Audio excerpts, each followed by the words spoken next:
আপনার নামে নৈহাটিতে? করতেই পারে, তৃণমূল কাছে তো আর কোনো কাজ নেই, পোস্টার দিয়েছে, আমার প্রচার করছে, আমি থ্যাঙ্কস জানাচ্ছি ওকে, প্রচার করছে।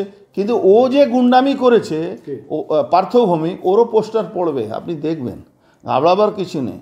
পিস্তল নিয়ে গুলি চালাচ্ছে, এই সনদ পিস্তল নিয়ে রাস্তায় ঘুরে বেড়াচ্ছে, সনদের সঙ্গে দিনরাত ঘুরে বেড়ায়, সেই ছেলেটা পিস্তল দিয়ে গুলি চালাচ্ছে, সবটাই বেরোবে, ঘাবড়াবার কিছু নেই।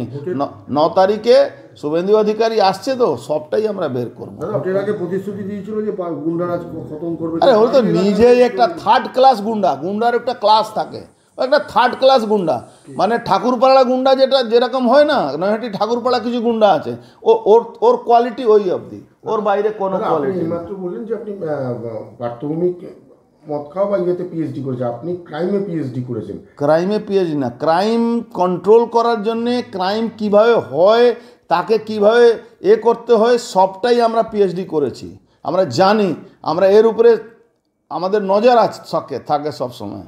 বলছি ফিরহাদ হাকিম বলেছেন, নৈহাটি নিয়ে ফিরহাদ হাকিমের বক্তব্য যে নৈহাটি বরাবরই ক্রাইম জোন, সেখানে এরকম ধরনের ঘটনা হয়েই থাকে। কেন মটিয়াপুরি ভুলে গেছে?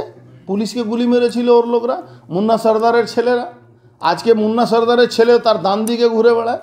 নৈহাটি শুধু ক্রাইম, ঋষি বঙ্কিম চন্দ্রের জায়গাটাকে ওখান থেকে ক্রাইম বলে দিল, আর মাটিয়াপুরে যে মুন্না সর্দারের ছেলে গুলি মেরেছে পুলিশকে, সেটা ক্রাইম না? কার কথা বলছে? ববি হাকিমের কথা বলছে। কেন? ডান দিকে ববি হাকিমের ছেলে, ডান দিকে ববি হাকিমের ওই মুন্না সর্দারের ছেলে, আর বাঁ দিকে জাভেদ খানের ছেলে যে সুশান্ত ঘোষের উপরে গুলি চালিয়ে দিল ওর লোকদেরকে দিয়ে। কি বলছে? হ্যাঁ, মুন্না সর্দার তৃণমূলের নেতা ছিল ওখানে। মুন্না সর্দার জানেন না, একটা পুলিশ অফিসারকে গুলি মেরেছিল।